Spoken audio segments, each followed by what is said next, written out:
அன்பு வணக்கங்கள். தமிழ் வகுப்புக்கு உங்க அனைவரையும் வரவேற்கிறேன்.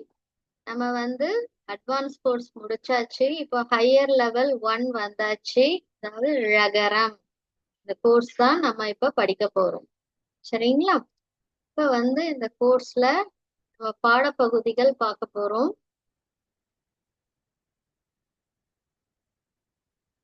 நான் ஒவ்வொரு பாடத்திலையும் இருக்கக்கூடிய விஷயங்களை உங்களுக்கு விவரிக்க போறேன். சரிங்களா? அதுக்கப்புறம் நீங்க என்ன பண்ணணும்ன்றதையும் சொல்ல போறேன். சரிங்களா? இதுல பார்த்து படித்தல் தான் இந்த சாப்டர் நமக்கு. சரிங்களா? இப்ப முதல் பாடம் யார பத்தி படிக்க போறோம் அப்படின்னா, ஷெல்லி, பாரதியார் இவங்கள பத்தி தான் நம்ம படிக்க போறோம். சரிங்களா? ஷெல்லி, பாரதியார். ஷெல்லி இவங்க ரெண்டு பேருமே கவிஞர்கள் தான். சரிங்களா? இவங்க 1792ல பிறந்திருக்காங்க. மறைஞ்ச வருஷம் 1822. பாரதியார் 1882. சரிங்களா? மறைந்த வருஷம் 1921. அப்ப பாரதியாருன்றவங்க ஷெல்லி ரொம்ப முன்னாடியே பிறந்து மறைஞ்சிட்டாங்க. பாரதியார் பல வருஷங்கள் கழிச்சுதான் பிறந்து அதுக்கப்புறம் மறைஞ்சாங்க. சரிங்களா? இப்ப ஷெல்லியும் பாரதியும் இது அந்த பாடம். இப்ப உம் நம்ம தமிழ்ல நிறைய நிறைய இலக்கணங்கள், இலக்கியங்கள் இதெல்லாம் இருக்கு இல்லையா? இலக்கிய படைப்புகள் நிறைய இருக்கு. எப்பவுமே நம்ம என்ன பண்ணுவோம்னா, ஒரு விஷயத்தோட இன்னொரு விஷயத்த என்ன பண்ணுவோம்னா கம்பேர் பண்ணி பார்ப்போம். சரிங்களா? இப்ப உதாரணமா கம்பேர் பண்றதுன்னா ஒப்பிட்டு பார்க்கிறது. இப்போ மனிதர்கள், இப்போ ஒரு மனிதர் இருக்கான்னா அந்த அந்த மனிதர் நம்ம ஒரு மனுஷனா பார்க்கணும்னா நிச்சயமா என்ன பண்ணுவோம்? நம்ம நம்மளோடையோ இல்ல மற்றவங்களோடையோ ஒப்பிட்டு பார்ப்போம். அதே மாதிரி சில பொருள்கள், இடங்கள், ஒரு இடத்துக்கு போறோம்னா இந்த இடத்த இதே மாதிரி வேற ஒரு இடம் போனோம்னு சொல்லிட்டு அந்த மாதிரி ஒப்பிட்டு பார்ப்போம். சரிங்களா? இது மனித இயல்பு தான். இது ஹியூமன் நேச்சர் அப்படின்னு சொல்லுவாங்க. இந்த இந்த ஒப்பீட்டு தன்மையை எதுலயும் பயன்படுத்துறாங்க அப்படின்னா இலக்கிய படைப்புகள் இதுலயும் என்ன பண்றாங்கன்னா, படைப்புகள்னா என்னதுன்னா அந்த கிரியேஷன்ஸ் சொல்லுவாங்க இல்லையா? அந்த படைப்புகள் ஒரு படைப்பை எடுத்து இன்னொரு படைப்போட என்ன பண்றாங்க? ஒப்பிட்டு பாக்குறது. கம்பாரிசன் ஸ்டடி, ஒப்பாய்வு அப்படின்னா இந்த கம்பாரிசன் ஸ்டடி, ஒப்பிட்டு பாக்குறது. சரிங்களா? அப்ப ஒப்பிட்டு பாக்குறதோட எய்ம், அதான் நோக்கம் என்ன அப்படின்னா, இந்த படைப்புல நல் இந்த படைப்பு நல்லா இருக்குப்பா, இந்த படைப்புல இந்த குறையெல்லாம் இருக்கு அப்படின்றதுக்காக இல்ல. சரிங்களா? இந்த படைப்புகளோட சிறப்புகள், அதுல என்னென்ன மாதிரியான ஸ்பெஷாலிட்டி, யூனிக் தனித்தன்மை. சரிங்களா? யூனிக் அப்படின்னு சொல்லுவாங்க இல்லையா? அதுல உள்ள தனித்தன்மையான விஷயங்கள் அதெல்லாம் சொல்றதுக்காக தான் அதை என்ன பண்றாங்க? ஒப்பிட்டு பாக்குறாங்க. இந்த கம்பாரிசன் ஸ்டடி, ஒப்பாய்வு செய்யறாங்க அப்படின்றாங்க. சரிங்களா? அத பேஸ் பண்ணி அதன் அடிப்படையினா என்னது பேஸ் பண்ணி என்ன பண்றாங்க? அந்த உலக புகழ்பெற்ற கவிஞர்கள் ஷெல்லி, அதுக்கப்புறம் பாரதியார். சரிங்களா? அவங்களோட படைப்புகள், அவங்களோட கிரியேஷன்ஸ் அதை என்ன பண்றாங்க? ஒப்பிட்டு பாக்குறாங்க. சரிங்களா? இப்ப பாத்தீங்கன்னா ரெண்டு பேரோட படைப்பும் காலத்தால, இவங்க ஷெல்லி வேற காலம், வேற இடம். சரிங்களா? அவங்க இந்தியா கிடையாது. அதே மாதிரி பாரதியார் வேற காலம், வேற இடத்துல, இப்ப இந்தியா தமிழ்நாட்டை சேர்ந்தவங்க.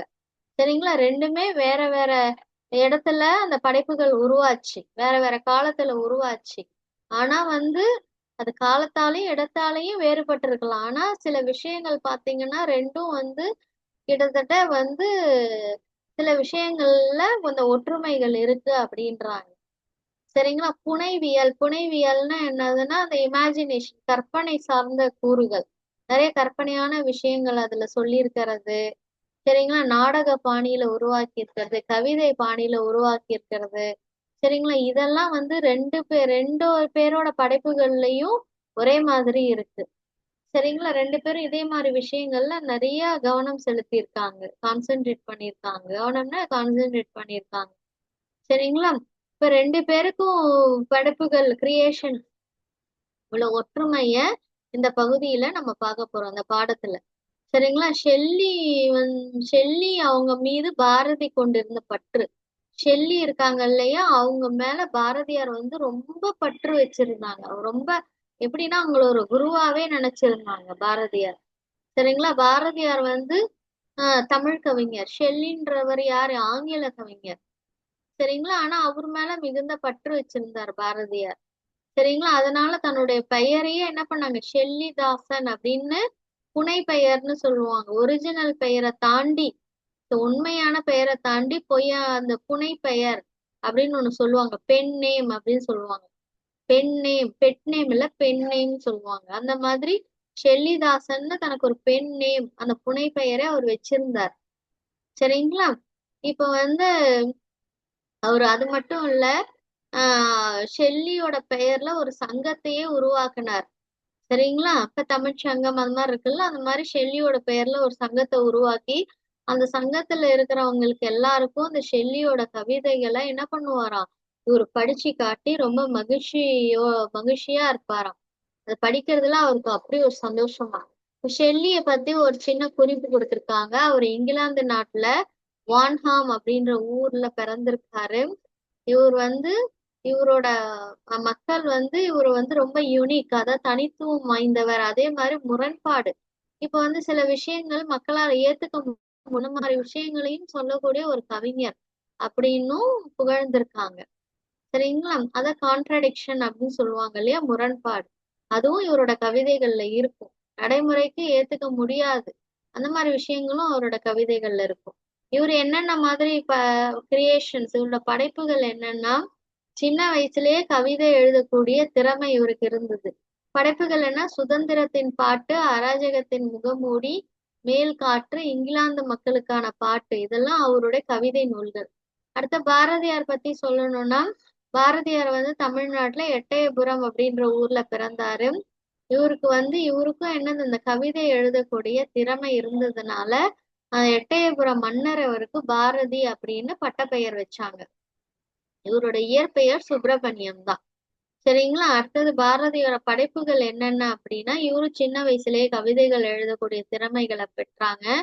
உள்ள படைப்புகள் வந்து பாப்பா பாட்டு, குயில் பாட்டு, கண்ணன் பாட்டு, பாஞ்சாலி சபதம், இதெல்லாம் இவருடைய கவிதை நூல்கள். அடுத்தது ஒற்றுமைகள் பாத்தீங்கன்னா, ரெண்டு கவிஞரோட படைப்புகள்ல மொழி ஆளுமை திறன்.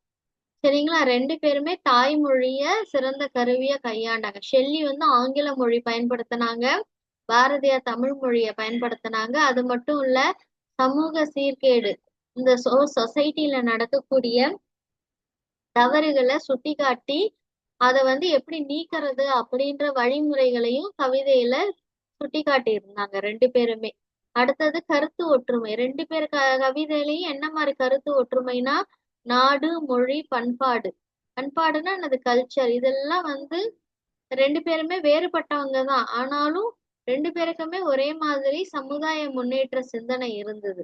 எப்படி இந்த சொசைட்டிய வந்து முன்னேத்துறது அப்படின்ற அந்த சிந்தனை ஒற்றுமை ரெண்டு பேருக்குமே இருந்தது. அடுத்து மனிதநேயம், ஹியூமனிட்டி. அந்த மனிதநேயம், அதாவது மக்கள் கிட்ட மனித நேயத்தை ரெண்டு பேருமே பரப்புனாங்க.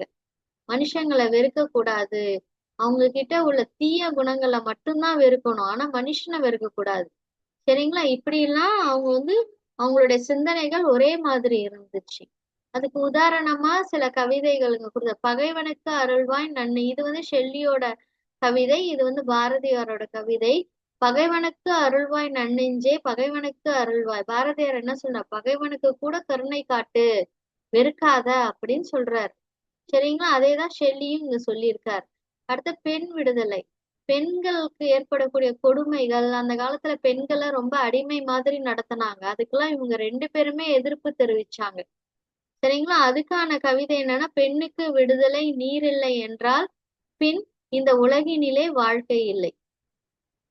சரிங்களா? அப்ப பெண்களுக்கு விடுதலை இல்லைன்னாக்கா இந்த உலகத்துல யா வந்து யாரு இந்த உலகத்துல யாருக்குமே வாழ்க்கைன்றதே இல்ல அப்படின்றாங்க.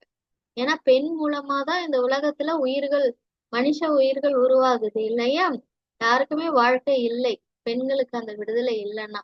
அடுத்த சமத்துவ பண்பு, இதுலயும் அவங்க ரெண்டு பேரும் ஒற்றுமையா இருந்தாங்க. ஏழை எளிய மக்களோட முன்னேற்றத்துக்கு ரெண்டு பேருமே ரொம்ப பாடுபட்டாங்க. ஏழை மக்களை ரொம்ப நண்பர்களா நம்ம நினைச்சுக்கணும், எல்லா மக்களையும் சமமா நடத்தணும் அப்படின்னு சொல்லிட்டு அவங்களோட உரிமைகளுக்காக இந்த 2 பேருமே என்ன பண்ணாங்க, போராடினாங்க. அதை வந்து வலியுறுத்தினாங்க. சரிங்களா? அது என்ன ஒரு பாடல் கூட சொல்லியிருக்கா, ஏழை என்றும் அடிமை என்றும் எவனும் இல்லை. ஏழைன்னு ஒருத்தரும் இல்ல, அடிமைன்னு யாரும் இல்ல. சரிங்களா? ஜாதியில் இழிவு கொண்ட மனிதர் என்பது இந்தியாவில் இல்லை. ஜாதி மூலமா ஒரு இழிவு கொண்ட மனித ஜாதி, இது இழிவான ஜாதி, இது உயர்ந்த ஜாதி அப்படின்னு ஒண்ணுமே இல்ல அப்படின்றாங்க 2 பேருமே. சரிங்களா? ஜாதியில அந்த உயர்ந்தவர் தாழ்ந்து வேறுபாடு பார்க்க கூடாதுன்றாங்க. அடுத்து விடுதலை உணர்வு. விடுதலை உணர்வு பாத்தீங்கன்னா 2 பேருமே இந்த விடுதலை உணர்வு, மக்கள் அந்த காலத்துல ஆங்கிலேயர் அடிமைகளா கூட இருந்தாங்க இல்லையா? அதே மாதிரி அவங்க நாட்டிலையும் அந்த விடுதலை உணர்வு வந்து ஷெல்லி வந்து அவங்க நாட்டிலையும் சில அடிமைத்தனம் இருந்தது. அதை நீக்கிறதுக்காக அந்த விடுதலை உணர்வை வந்து அவருடைய பாடல்கள் மூலமா மக்களுக்கு சொன்னார். நம்ம பாரதியார் சொன்னது என்ன, என்று தனியும் இந்த சுதந்திர தாகம், என்று மடியும் எங்கள் அடிமையின் மோகம். சரிங்களா? அந்த சுதந்திரம் அப்படின்றது எப்பதான் நமக்கு கிடைக்கும், எப்பதான் அந்த பிரச்சனை தீரும்ன்ற மாதிரியும், நம்ம அந்த அடிமைத்தனம் எப்ப போகும் நம்மளை விட்டு அப்படின்றதையும் அவர் வந்து பாடியிருந்தார். இதனால மக்களுக்கு ஒரு விடுதலை உணர்வை கொடுத்தார் இந்த பாடல்கள் மூலமா. இந்த 2 பேருமே பாத்தீங்கன்னா இந்த சமூகத்தை நல்ல வழியில கொண்டு போறதுக்கு பல கவிதைகளை வந்து நமக்கு வந்து கொடுத்தாங்க. சரிங்களா? 2 பேரோட கருத்துகளும் ஒற்றுமைகள் நிறைய நிறைஞ்சுதா இருக்கு. அதனால அவர்கள் இயற்றிய கவிதைகளை படிக்கிறது மூலமா நமக்கும் என்ன ஆகும், நிறைய உயர்ந்த சிந்தனைகள், இந்த சமூகத்துக்கு நம்மளால என்ன பயன் ஏற்படும்ன்றது அந்த சிந்தனையையும் நமக்கு உருவாக்கும். அதுதான் வந்து இந்த பாடம் சொல்லுது. சரிங்களா? நீங்க என்ன பண்ணணும்னா ஷெல்லியும் பாரதியும் அப்படி இந்த பாடத்தோட பெயரை சொல்லி அதுல உள்ள இந்த பத்திகள், இந்த பேராகிராஃப் அப்படியே வாசிச்சு நீங்க ரெக்கார்ட் பண்ணி அப்படியே அனுப்பணும். சரிங்களா? இது ஒரு ஒவ்வொரு பாடத்துக்கும் தனித்தனி வாய்ஸ் அனுப்பணும். இந்த பாடத்துக்கு அப்படியே என்ன பண்ணணும், அப்படியே ஃபுல்லா நீங்க அப்படியே வாசிச்சு பார்த்து வாசிச்சு அப்படி ரெக்கார்ட் பண்ணி அனுப்பணும். சரிங்களா? அடுத்த பாடம் என்னன்னா விசாரிப்பு. விசாரிப்பு இது வந்து ஒரு சிறுகதை, ஒரு ஷார்ட் ஸ்டோரி இது. சரிங்களா? இதுல வந்து இந்த கதை ரொம்ப இன்ட்ரெஸ்டிங்கா இருக்கும். இல்ல பெரியசாமி அப்படின்னு ஒரு தாத்தா இருக்காரு. சரிங்களா? அந்த தாத்தா எப்படிப்பட்டவர் அப்படின்றத பத்தி தான் இந்த கதை வந்து ஒருத்தர் சொல்றார். பக்கத்து வீட்டுக்காரர், தாத்தாவோட பக்கத்து வீட்டுக்காரர் தான் அந்த கதையை சொல்றார். சரிங்களா? இந்த தாத்தா வந்து இப்ப ஷார்ட்டா சொல்லிடுற இந்த கதைய, இந்த தாத்தா என்ன பண்ணுவாருன்னா இந்த கதைய சொல்றவருடைய பக்கத்து வீட்டுக்காரர், இவருக்கும் இந்த தாத்தாக்கும் இந்த பக்கத்து வீட்டுக்காரருக்கும் நடுவுல ஒரே ஒரு வேலி மாதிரி தான் இருக்கும். அந்த தாத்தா அவங்க வீட்டு பக்கமா சேர போட்டு எப்ப பாரு இந்த பக்கத்து வீட்டுக்கார வீட்டை பார்த்தே உட்கார்ந்து இருப்பாராம். இந்த தாத்தா அந்த பக்கத்து வீட்டுக்காரங்க யாரு இப்ப எப்ப வெளியில வந்தாலும் உடனே இந்த தாத்தா வந்து ஏதாவது ஒண்ணு கேள்வி கேட்டு விசாரிச்சுக்கிட்டே இருப்பாராம். அதனால இவங்களுக்கு அது வந்து அது அந்த அளவுக்கு பிடிக்கல. அவங்களுக்கு வந்து அந்த தாத்தா எப்ப பாரு நம்மளை பார்த்து ஏதாவது ஒரு கேள்வி கேட்டுக்கிட்டே இருக்காரு. உதாரணமா, முனுசாமி நேத்து நீ என்னடா வீட்டுல ஒரே சத்தம், உன் மகன் என்னைக்கு வருவான், மோட்டார்ல இருந்து எண்ணெய் ஒழுகுது போல அப்படின்னு ஏதாவது ஒரு கேள்வி. உங்க வீட்டை விட்டு வெளியில வந்தாலே தாத்தா பாத்துட்டாருன்னா உடனே ஏதாவது கேள்வி கேட்டுக்கிட்டே இருப்பார். அதனால இவங்களுக்கு ரொம்ப அது ஒரு ஸ்ட்ரெஸ்ஸா, ஒரு மன உளைச்சலாவே இருந்தது. சரிங்களா? அதனால என்ன ஆச்சுனாக்கா, அந்த பக்கத்து வீட்டுக்கார அந்த பையன் இருக்காங்கல்ல, அவங்களோட அப்பா அம்மாவுக்கு நடுவுலயே பிரச்சனை வருமா. இவரு என்ன நம்ம வீட்டு ஆளா, எப்ப பாரு நம்ம வீட்டு விஷயங்களை கேட்டுக்கிட்டே இருக்காரு, எனக்கு மண்டை குடையுது, மண்டைக்குள்ள மணி அடிக்கிற மாதிரி இருக்கு அப்படின்னு சொல்லிட்டு அவங்க அப்பா அம்மாக்குள்ளேயே சண்டை வரும். அந்த மாதிரி இந்த தாத்தாவோட கேரக்டர் எப்ப பாரு ஏதாவது விசாரிச்சுக்கிட்டே இருக்கிறது. அதனால இந்த பக்கத்து வீட்டுக்காரங்க என்ன பண்ணுவாங்கன்னா எட்டி பார்த்து இவர் இருக்காரா இல்லையான்னு பார்த்துட்டு தான் வெளியிலே வருவாங்களாம். ஏன்னா அவருடைய கேள்விகள் எப்ப பாரு எரிச்சல் ஊட்டுமா. சரிங்களா? அப்போ ஒரு நாள் என்ன ஆயிடுச்சுனாக்கா, அந்த தாத்தாக்கு வந்து ஒரு பையன் இருக்காங்க, அந்த பையனுக்கு கல்யாணம் ஆகி அவங்க ஒய்ஃப் இருக்காங்க. ஆனா அந்த மகனுக்கும் மருமகளுக்கும் குழந்தை இல்லை. அதான் தாத்தாக்கு ஒரு பேர குழந்தை கிடையாது. அதனால அவர் பொழுது போக்குறதுக்கு வழி இல்லாம இப்படி அந்த பக்கத்து வீட்டுக்காரங்களை எப்ப பாரு கேள்வி கேட்டு அரைச்சுக்கிட்டே இருப்பாரு. சரிங்களா? இப்போ ஒரு நாள் என்ன ஆச்சுன்னா, இந்த பக்கத்து வீட்டுக்காரர் வெளியில வரும்போது அந்த தாத்தாவை காணும். அவரோட சேர் மட்டும்தான் இருந்தது. அவருக்கு ரொம்ப நிம்மதியாயிடுச்சு. அப்பா இன்னைக்கு விசாரிப்பு இருக்காது, கேள்வி இருக்காது, ரொம்ப சந்தோஷம் அப்படின்ட்டு அவர் நினைச்சிட்டு இருப்பாரு. நினைச்சுக்கிட்டே என்ன என்ன நினைப்பாருனாக்கா, ஒருவேளை அந்த தாத்தா செத்து போயிட்டாரோ, காலையில அதாவது தூங்கும் போதே இறந்து போயிட்டாரோ, அதனாலதான் அவரை காணோமோ, வந்து யாரும் இன்னும் பார்க்கலையோ, சாயந்தரம் வரும் பொழுது ஒரு நிச்சயமா அந்த இடத்துல வந்து இது பண்ணி கொட்டாலாம் போட்டிருப்பாங்க, எல்லாரும் அழுதுகிட்டு இருப்பாங்க அப்படின்ட்டு இவன் வந்து இதுல இமேஜினேஷன்லயே கற்பனையிலேயே இந்த பக்கத்து வீட்டுக்கார பையன் நினைக்கிறான். சரிங்களா? நினைச்சுக்கிட்டே அவங்க அப்பாவுக்கு அந்த பக்கத்து வீட்டுக்கார பையனோட அப்பாவுக்கு என்ன இருக்குன்னா ஒரு அந்த ஹார்ட் அட்டாக் அப்படின்னு சொல்லுவாங்க இல்லையா? அந்த மாதிரி அவருக்கு வந்து வந்திருக்கும் நெஞ்சு வலி. அதனால அவரை ஹாஸ்பிட்டல் அந்த மருத்துவமனையில அனுமதிச்சிருப்பாங்க, சேர்த்திருப்பாங்க. சரிங்களா? இந்த பையன் நினைப்பான், என்னோட அப்பாவுக்கு நெஞ்சு வலி வந்தது காரணம் என் தாத்தாவா தான் இருக்கும். ஏன்னா பொழுதனைக்கு கேள்வி கேட்டுக்கிட்டே இருக்கிறாரு எப்ப பாரு அப்படின்ட்டு. இவங்க அப்பாவே என்ன பண்ணுவாருன்னா ஒரு ஸ்டேஜ்ல மன உளைச்சல் அதிகமாகி தன்னோட வீட்டோட முன்பக்கம் வரதை விட்டுட்டு வீட்டோட பின்பக்கம் ஒரு கதவு மாதிரி போட்டு அது வழியாவே போய் வர ஆரம்பிச்சிட்டாரு, இந்த தாத்தாவோட தொந்தரவு தாங்காம. இவருக்கு ஒரு நாள் நெஞ்சு வலி வந்து ஆஸ்பத்திரிலயும் சேர்த்துட்டாங்க. அந்த பையன் அதான் நினைச்சான் வந்து இனிமே எங்க அப்பாவுக்கு நெஞ்சு வலி வந்தது காரணமே இந்த தாத்தாவை கூட இருக்கலாம். அவர் எப்ப பாரு தொண கேள்வி கேட்டுட்டே இருக்கிறது. இன்னைக்கு அவரை காணோம், நம்ம ஆஸ்பத்திரிக்கு போயிட்டு நம்ம வரும்பொழுது நிச்சயமா வந்து அவர் இறந்த செய்தி கேட்டுதான் எல்லாம் அழுதுட்டு இருப்பாங்க. நிச்சயமா தாத்தா இறந்து போயிருப்பாரு, அதனாலதான் காணோம், சேர் மட்டும்தான் இருக்கு அப்படின்னு அந்த பையன் நினைச்சுக்கிட்டே போவான். மருத்துவமனைக்கு போவான். போற வழியில பாத்தீங்கன்னா இந்த தாத்தா வந்து அதாவது ஆஸ்பத்திரி மருத்துவமனைக்கு போயிடுவார். போயிட்டு அவங்க அப்பாவெல்லாம் பார்த்துட்டு அவங்க அம்மாவை வந்து ஆஸ்பத்திரியில இருந்து வீட்டுக்கு கூட்டிட்டு வருவாங்க. அவங்க அப்பாவுக்கு அவங்க அம்மா துணையா இருந்தாங்க இல்லையா? அவங்க அம்மா வீட்டுக்கு வந்து இந்த ரெஃப்ரெஷ் ஆகணும் இல்லையா? அதுக்காக அவங்க அம்மாவை வந்து கூட்டிட்டு வரதுக்காக ஆஸ்பத்திரிக்கு இந்த பையன் போவான். போயிட்டு அவங்க அம்மாவை வந்து அழிச்சிட்டு வர வழியில பார்த்தாக்கா அந்த தாத்தாவோட பேரு என்ன, பெரியசாமி. அந்த தாத்தா வந்து அங்க நடு ரோட்ல வேர்த்து கொட்ட நின்னுட்டு இருப்பாரு. இந்த பையனுக்கு பார்க்கவே கஷ்டமாயிடும் அந்த தாத்தாவை பாக்குறதுக்கு. அவன் என்ன நினைச்சிட்டு இருப்பான் அந்த பையன், காலையில சேர் மட்டும்தானே இருந்தது, அதனால அந்த தாத்தா இறந்து போயிட்டார் போல தூக்கத்திலே நினைச்சுட்டு இருந்தான். ஆனா அந்த தாத்தா நடு ரோட்ல வேர்த்து விறுவிறுக்கா நின்னுன்னு இருக்காரு. உடனே இவனுக்கு கஷ்டமா போய் என் தாத்தா கிட்ட போன உடனே அந்த தாத்தா சொல்றாரு, உங்க அப்பாவுக்கு உடம்பு சரியில்லையாமேப்பா, அவரை பாக்குறதுக்கு தான் நான் கிளம்பி வந்தேன். எனக்கு இடம் கண்டுபிடிக்க முடியல, யாரும் இடம் ஒழுங்கா சொல்ல மாட்டேங்கிறாங்க, எனக்கு வந்து நடந்து நடந்து தலையெல்லாம் சுத்த ஆரம்பிச்சிருச்சு, ஆஹ் அப்பா எப்படி இருக்காரு அப்படின்னு அந்த பெரியசாமி தாத்தா கேக்குறாரு. இந்த பையனுக்கு ரொம்ப கஷ்டமா போயிடுச்சு. அந்த தாத்தாவை பத்தி நம்ம எவ்வளவு தவறா நினைச்சோம், அவர் எப்ப பாரு கேள்வி கேட்கிறாரு, விசாரிச்சுக்கிட்டே இருக்காருன்னு.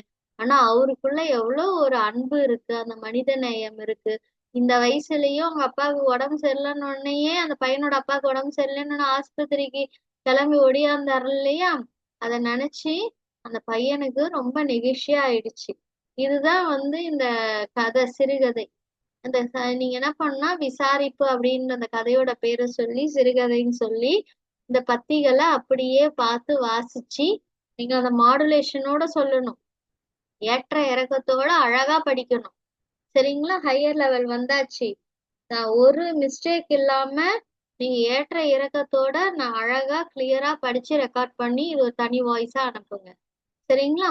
அடுத்த பாடம் தமிழரின் உயரிய சிந்தனை. சரிங்களா? தமிழருடைய அந்த ஹையர் தாட்ஸ், உயரிய சிந்தனைகள் எப்படி இருந்ததுன்றதுதான் இந்த பாடப்பகுதி சொல்லுது. சரிங்களா? உயரிய சிந்தனை ஆஹ் அப்படின்னா அத வந்து ஒரு தமிழ்ல வந்து ஒரு இலக்கியம் மூலமா அத வந்து நமக்கு சொல்றாங்க. தமிழ்ல வந்து ஒரு இலக்கியம் அதான் ஒரு பாடல். சரிங்களா? ஒரு இலக்கியத்துல ஒரு பாடல் இருக்கு. அந்த பாடல் வந்து உலக ஒற்றுமையை வந்து வலியுறுத்தி சொல்லுது.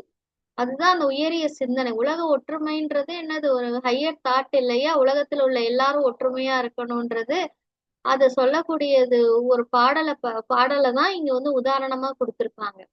அந்த பாடல் என்ன சொல்லுதுன்னா, சகோதரத்துவ சிந்தனை. அதாவது உலகத்துல உள்ள எல்லாருமே எப்படி இருக்கணும்? சகோதரனா இருக்கணும்.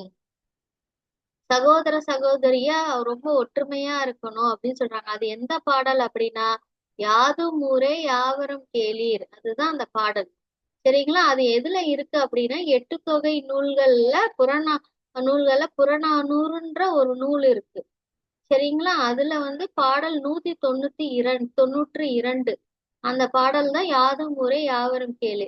இந்த பாடலை தான் தமிழரின் உயர்ந்த சிந்தனைக்கு எடுத்துக்காட்டா அத உதாரணமா சொல்றாங்க. நம்ம தமிழ்நாட்டுல இப்பயும் மேடை பேச்செல்லாம் இந்த பாடலை உதாரணமா பயன்படுத்துவாங்க. சரிங்களா? இந்த பாடலோட கருத்து தான் இதுல சொல்லி இருக்கு. நான் அது பாடலை படிச்சு ஒண்ணு ஒண்ணாவே உங்களுக்கு சொல்றேன். இப்ப யாதும் ஊரே யாவரும் கேளீர் இருக்கு இல்லையா? அப்ப அதுக்கு என்ன அர்த்தம் அப்படின்னா,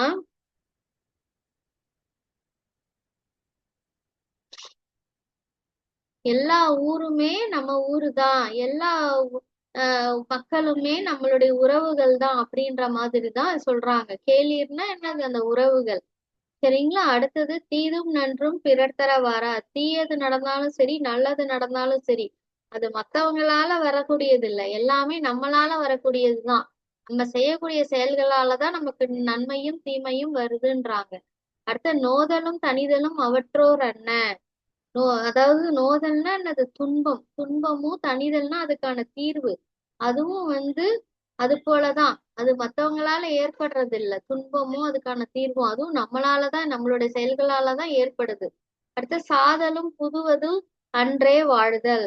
அடுத்து ஒருத்தங்க இறக்குறாங்க அப்படின்னா அது புதியதான விஷயம் இல்ல, புதிய விஷயம் இல்லை. சரிங்களா? ஏன்னா அது எப்பவுமே நடக்கக்கூடிய விஷயங்கள் தான், தினம் தினம் நடக்கக்கூடிய விஷயம்தான். இனிது என மகிழ்ந்தன்றும் இளமே, முனிவின் இன்னாதென்றலும் இளமே. சரிங்களா? எது இனிது? அதாவது இனிது என மகிழ்ந்தன்றும் இளமே. அதாவது வாழ்க்கையில இனியதுன்னு சொல்லி மகிழ்ச்சியா இருக்கிறதும் இது இப்ப அதாவது என்ன சொல்றாங்க அப்படின்னா, நம்ம வாழ்க்கையில வாழ்தல் தான் இனிது. அதான் வாழ்தல் இனிதுன்றது மகிழ்ச்சி அடையிறதும், சம்டைம்ஸ் வெறுப்பு தோணும். சம்டைம்ஸ் நமக்கு வெறுப்பு தோணும். அந்த வெறுப்பு தோணும் பொழுது இது என்னடா வாழ்க்கை அப்படின்னு சலிப்படைவோம் இல்லையா? நமக்கு சந்தோஷமா இருக்கும் பொழுது இந்த வாழ்க்கை இனிமையானதுன்னு, அதுவே நமக்கு ஏதாவது ஒரு துன்பம் வரும் பொழுது இது என்னடா வாழ்க்கைன்னு ஒரு வெறுப்பு வரும் இல்லையா? அப்படி இருக்கக்கூடாது, அது தப்பு அப்படின்றாங்க. சரிங்களா? மின்னோடு வானம் தன்துளி தலையி ஆடாது. அதாவது இது என்னன்னா, மின்னல் மின்னல் மின்னி அடுத்தது இந்த வானத்துல அதான் மின்னல் வெட்டி அப்புறம் மழை பெய்யுது இல்லையா? அந்த மழை துளிகள். சரிங்களா? அந்த மழை துளிகள் பெய்யறதுக்கு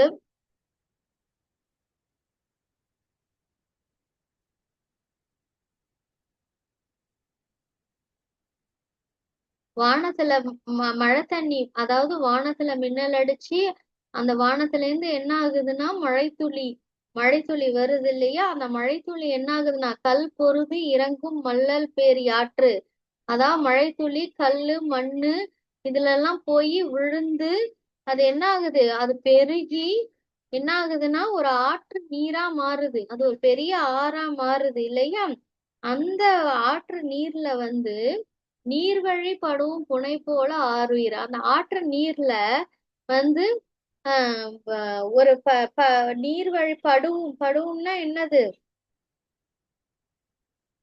அதாவது நீர்வழி படுவும், அந்த நீர்ல மிதக்கக்கூடிய படகு, ஒரு சின்ன படகு. அது போல நான் அது போலதான் நம்மளுடைய என்னது? இந்த உயிரோட இயக்கம் அப்படின்னு சொல்றாங்க. சரிங்களா? அதாவது எப்படி சொல்றாங்க அப்படின்னா, இது பாருங்க. அதான் ஆற்றிலே மிதந்து செல்லும் சிறு ஓடம் போல இவ்வுலக உயிர்கள் விதியின்படி செல்லும் இயல்புடையவை. சரிங்களா? வானத்திலேருந்து இந்த மழை பொழிஞ்சு அது கல்லு மண்ணு அதுலலாம் புரண்டு பெருகி ஆற்று நீரா மாறுது இல்லையா? அந்த ஆற்று நீர்ல எப்படி ஒரு சிறு படகு மிதந்து போகுதோ அதே மாதிரிதான் நம்மளுடைய உயிர் அப்படின்னு சொல்றாங்க. இந்த உயிர் விதியின்படி செல்லக்கூடிய இயல்புடையது அப்படின்னு சொல்றாங்க. அதனால எப்படி நம்ம இருக்கணும்னு சொல்றாங்கன்னா, முறைவழிப்படுவும் என்பது திறவோர். அதாவது முறைவழிப்படுவும் என்பது திறவோர். அதாவது அது வந்து விதிப்படிதான் நம்மளோட உயிர் அந்த மாதிரி போகும், செல்லும். இத வந்து வாழ்க்கைய திறம் பற்றி அறிஞ்சவங்க இத சொல்லுவாங்க. அதான் ஆல்ரெடி அனுபவப்பட்டவங்க இத சொல்லுவாங்க அப்படின்ட்டு சொல்றாங்க. அதனால நம்ம எப்படி இருக்கணும் அப்படின்னா, நம்ம உயிர் அவ்வளவுதான். சரிங்களா? அதுக்காக நம்ம வந்து நம்ம வாழ்க்கைய வெறுக்கிறதோ, வாழ்க்கைய இனிதுன்னு சொல்லி கொண்டாடுறதோ, அந்த மாதிரிலாம் இருக்கக்கூடாது. இறப்புன்றத ஒரு பெரிய விஷயமா எடுத்துக்கிட்டோம், அந்த மாதிரிலாம் இருக்கக்கூடாது அப்படின்னு சொல்றாங்க. அதனால நம்ம எப்படி இருக்கணும் அப்படின்னா, காட்சியின் தெளிந்தனன் ஆகலின் மாட்சியில் இதெல்லாம் இந்த இந்த இந்த காட்சியெல்லாம் பார்த்து நம்ம தெளியணும்.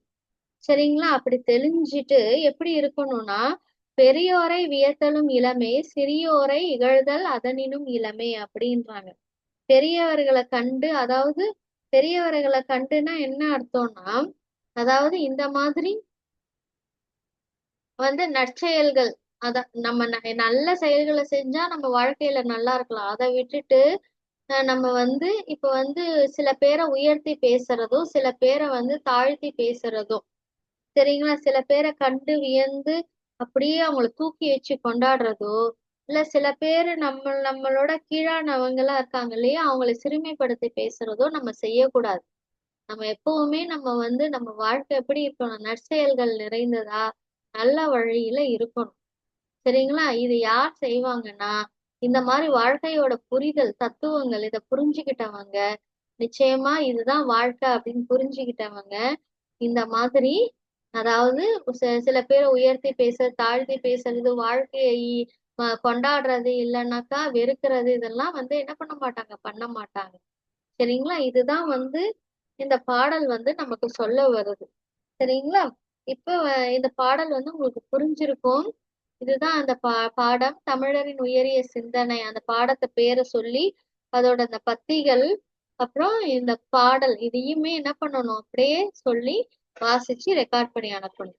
சரிங்களா? இப்ப அடுத்த அந்த பாடலை கொடுத்தவர் யாருன்னா கணியன் பூங்குன்றனார். சரிங்களா? இப்ப வந்து அடுத்த பாடம் வேற்றுமையில் ஒற்றுமை. சரிங்களா? எப்படி வந்து நிறைய விஷயங்கள்ல ஒற்றுமையை காண்றது அப்படின்னு சொல்லிட்டு. சரிங்களா? அப்ப வந்து செப்டம்பர் 14 அது என்னன்னா உலக பண்பாட்டு ஒற்றுமை நாள். அதாவது கல்ச்சர், உலக வேர்ல்டு கல்ச்சர் இருக்கு இல்லையா, அதனுடைய அந்த யூனிட்டி. சரிங்களா? அதுல என்ன மாதிரி அந்த ஒவ்வொரு இப்ப வந்து உலகத்துல உள்ள பாரம்பரியங்கள் வேற வேற மாதிரி இருக்கும். ஆனா அதுல என்ன மாதிரியான ஒற்றுமை அப்படின்றத பாக்குறது தான் இந்த பாடம். சரிங்களா? அமெரிக்கால வந்து வின்னர்ஸ் அகாடமி அப்படின்ற பள்ளி, அந்த ஸ்கூல்ல ஒரு கண்காட்சி எக்ஸிபிஷன் நடக்குது. அந்த கண்காட்சி முகப்புல ஒற்றுமைக்குள் உலகை வெல் அப்படின்னு ஒரு தலைப்பு வச்சிருக்காங்க. அது கீழே தான் அந்த கண்காட்சி. ரெண்டு பேரும் வந்து அந்த கண்காட்சிக்கு போறாங்க, இனியன் செல்வன். அவங்க ரெண்டு பேரும் உரையாடுறாங்க. அதுதான் அந்த பாடம். இனியன் சொல்றாங்க, கண்காட்சியோட தலைப்பை பாத்தீங்களான்றாங்க. செல்வன் சொல்றாங்க, அருமையான தலைப்புன்றாங்க. இனியன் சொல்றாங்க, ஆடை அணிகலன்கள் ஒரு அப்ப அதை வச்சு ஒரு அரங்கம் இருக்கு, அங்க போகலாம் அப்படின்றாங்க.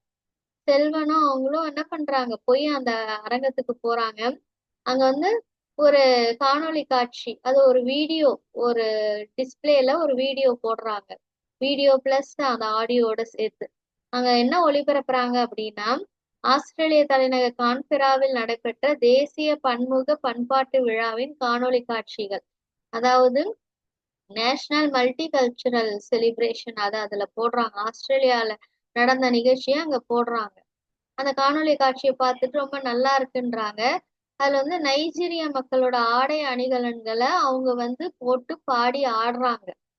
சரிங்களா? அந்த நாட்டு மக்கள் நைஜீரிய நாட்டு மக்களோட உடை அணிகலன்களை போட்டு என்ன பண்றாங்க, பாடி ஆடுறாங்க. அது வந்து அவங்களுக்கு என்ன பண்ணுது, ஒரு சந்தோஷத்தை கொடுக்குது அப்படின்னு சொல்லிட்டு இனியன் சொல்றான். மற்ற நாட்டு ஆடை அணிகலன்களை போடும் பொழுது அது ஒரு சந்தோஷத்தை கொடுக்குது நம்ம உலக மக்களுக்கு இடையே அப்படின்றாங்க. அடுத்தது ரெண்டு பேரும் அந்த அரங்கத்தை விட்டு அடுத்த அரங்கம் போறாங்க. அதுக்கு பேர் இசைமொழி அரங்கு. சரிங்களா? அங்க போய் இசைக்கு வந்து மொழியே தேவையில்லை.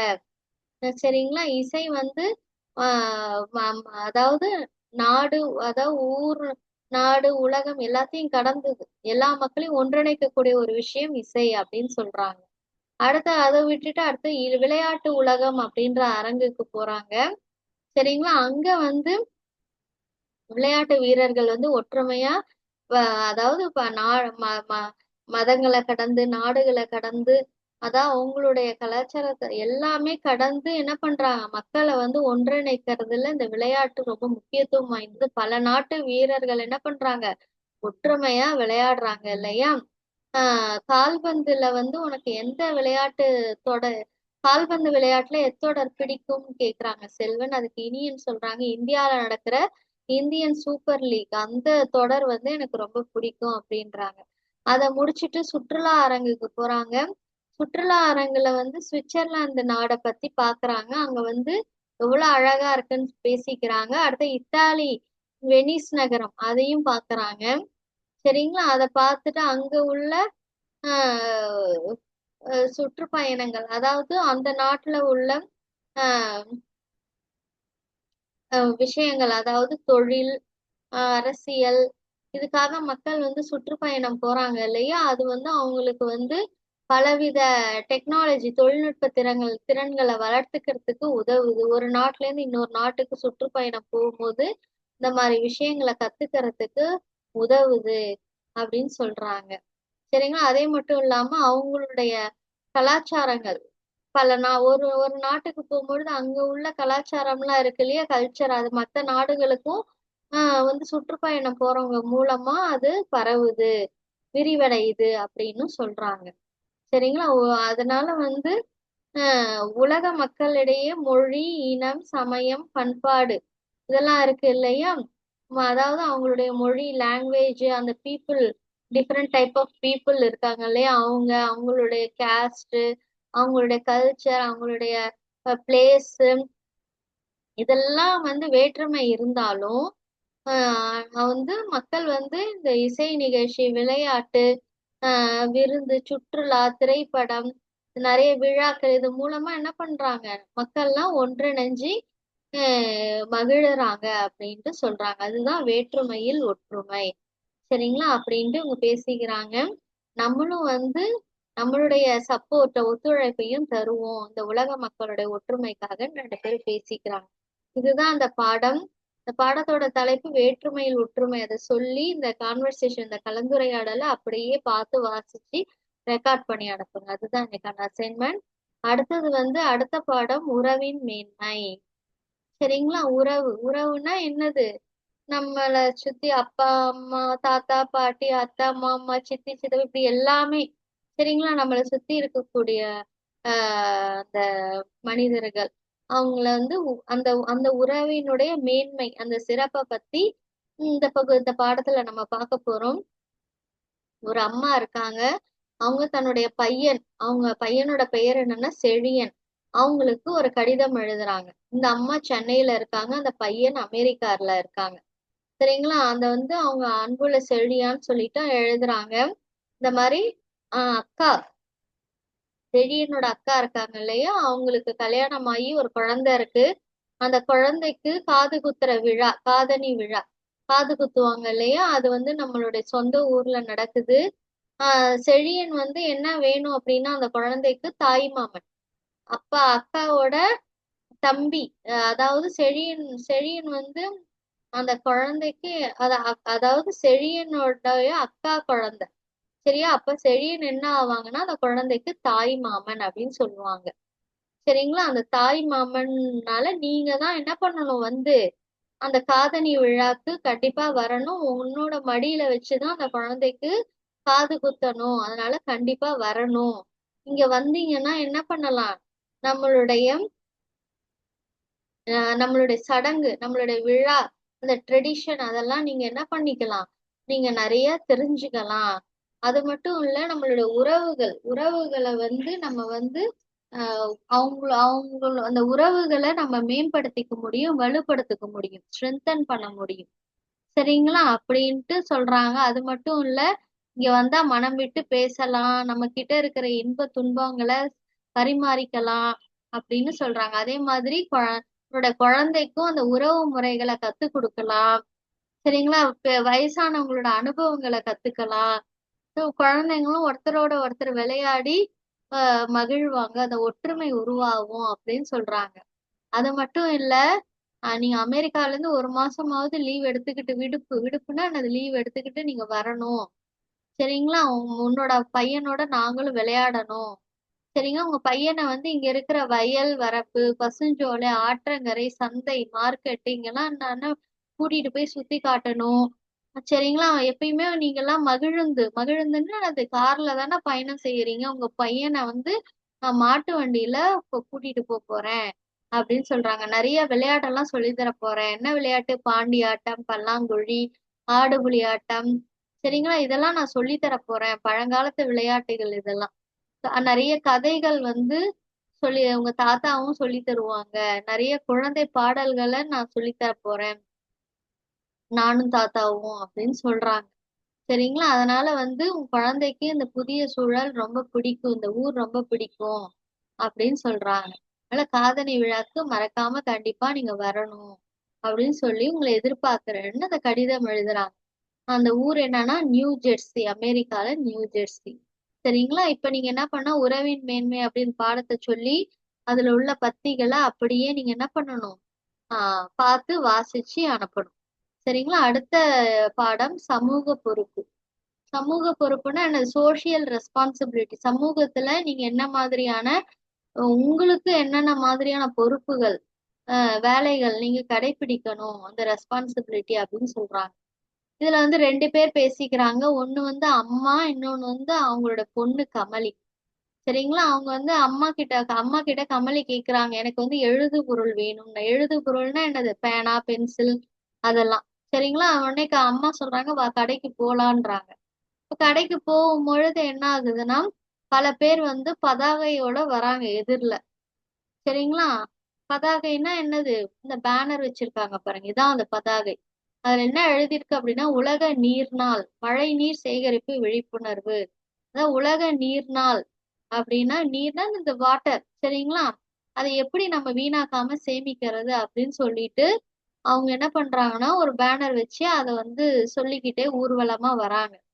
சரிங்களா? இது ஒரு சமூக பொறுப்பு. சரிங்களா? மழை நீரை வீணாக்காம சேமிச்சா எல்லா மக்களுக்கும் தண்ணி வந்து கிடைக்கும் இல்லையா? அது. அடுத்தது வந்து இது ஒரு சமூக பொறுப்புன்னு அம்மா சொல்றாங்க. சமூக பொறுப்புன்னா என்னன்னு கேக்குறாங்க கமலி. அதுக்கு அம்மா சொல்றாங்க, சமுதாய வளர்ச்சிக்கு ஒத்துழைப்பு தரும் செயல். சமுதாய வளர்ச்சினா இந்த சொசைட்டி வந்து குரோ ஆகிறதுக்கு நம்மளால முடிஞ்ச சப்போர்ட், ஒத்துழைப்பு. சரிங்களா? அந்த செயலை தான் என்ன சொல்றாங்க? சமூக பொறுப்பு. சரிங்களா? அடுத்தது வந்து 2 பேரும் அப்ப ரோட்ல வந்து ஒரு ஒரு வண்டி வருது. அப்ப கமலி கேக்குறாங்க, அந்த பெரிய வண்டிக்கு எதுக்கு மத்த வண்டி எல்லாம் வழி விடுறாங்க அப்படின்னு கேக்குறாங்க. அதுக்கு அம்மா சொல்றாங்க, அது அவசர கால ஊர்தி, அதாவது ஆம்புலன்ஸ். சரிங்களா? அது உயிர் காக்கும் செயல்ல ஈடுபட்டிருக்கு. யாரோ அவசரமா அவங்கள மருத்துவமனைக்கு அழைச்சிட்டு போறாங்க. அதனால வழி விடுறது ஒரு சமூக பொறுப்பு அப்படின்றாங்க. 2 பேரும் போய் எழுது பொருளை வாங்கிட்டு வீட்டுக்கு திரும்புறாங்க. திரும்புற வழியில ஆஹ் அங்க குப்பை தொட்டி 2 குப்பை தொட்டி இருக்கு. அவங்க கமலி கேக்குறாங்க, ஏன் 2 வச்சிருக்காங்கன்னு. அம்மா சொல்றாங்க, ஒண்ணு மட்கும் குப்பை, இன்னொன்னு மட்காத குப்பை அப்படின்றாங்க. மட்கும் பொருளை ஒண்ணுத்துல போடணும், இன்னத்துல மட்காத பொருளை போடணும்ன்றாங்க. அப்ப கமலி கேக்குறாங்க, மட்கும் பொருள்னா என்ன, மட்காத பொருள்னா என்னன்னு கேக்குறாங்க. அதுக்கு அம்மா சொல்றாங்க, அது வந்து மட்கும் பொருள்னா மண்ணோட மண்ணா அப்படியே அதாவது அதுலயே கலந்து இதாயிடும். தெரியவே தெரியாது. மண்ணோட மண்ணா ஆயிடும். மட்காத பொருள்னா அது மண்ணோட கலக்காது. சரிங்களா? அது மண்ணோட மண்ணா தனித்தனியா அப்படியே நிக்கும். அதான் மட்காத பொருள் அப்படின்றாங்க. இவங்க வந்து கமலி கேக்குறாங்க, எதெல்லாம் மட்கும் பொருள், எதெல்லாம் மட்காத பொருள் அப்படின்னு கேக்குறாங்க. அம்மா சொல்றாங்க, காய்கறி கழிவு, அழுகிய பழங்கள் இதெல்லாம் மட்கும் பொருள். நெகிழியாலான பொருட்கள், நெகிழியாலான பிளாஸ்டிக், அந்த பொருள்லாம் என்னது? மட்காத பொருள் அப்படின்னு சொல்றாங்க. சொல்லிட்டு 2 பேரும் பனிக்கூழ் கடைக்கு போறாங்க. பனிக்கூழ்னா என்னன்னா ஐஸ்கிரீம் ஷாப். அங்க போறாங்க. போயிட்டு 2 பேரும் பனிக்கூழ் சாப்பிடுறாங்க. பனிக்கூழ் சாப்பிட்ட உடனே அம்மா சொல்றாங்க, கம்மலி நெகிழியையும் குச்சியையும் குப்பை தொட்டில போடுன்றாங்க. அதாவது அந்த ஐஸ்கிரீம் இருக்கிற அந்த கவர் இருக்கு இல்லையா, அது அந்த குச்சி எல்லாமே குப்பை தொட்டியில போடு. சரிங்களா? நாமளே வந்து சுற்றுச்சூழலை மாசுபடுத்த கூடாது, இது நம்மளுடைய சமூக பொறுப்பு அப்படின்றாங்க. சரிங்களா? உடனே கமலி சொல்றாங்க, நான் செய்யறேன், கண்டிப்பா நான் சமூக பொறுப்போட நடந்துப்பேன் அப்படின்றாங்க. சரிங்களா? ஓகே செல்லக்குட்டீஸ், நீங்களும் உங்க பாருங்க கொண்டு போய் குப்பை தொட்டியில போடுறாங்க இல்லையா? இதுதான் நல்ல ஒரு இது சமூக பொறுப்பு. அதனால செல்லக்குட்டீஸ், நீங்களும் இனிமேல் சமூக பொறுப்போட நடந்துப்பீங்கன்னு நினைக்கிறேன். சரிங்களா? இப்ப இந்த பாடத்தோட தலைப்பு சமூக பொறுப்பு நீங்க சொல்லிட்டு, நீங்க அதுல உள்ள அந்த கான்வர்சேஷன், இந்த கலந்துரையாடலை அப்படியே வாசிச்சு நீங்க ரெக்கார்ட் பண்ணி தனி வாய்ஸா அனுப்புங்க. சரிங்களா? இதுதான் இன்னைக்கான அசைன்மெண்ட். வரைக்கும் 6 பாடங்கள் நம்ம வந்து பார்த்திருக்கோம். 6 பாடங்களையும் அழகா பார்த்து படிச்சு ரெக்கார்ட் பண்ணி அனுப்புங்க. Thank you so much.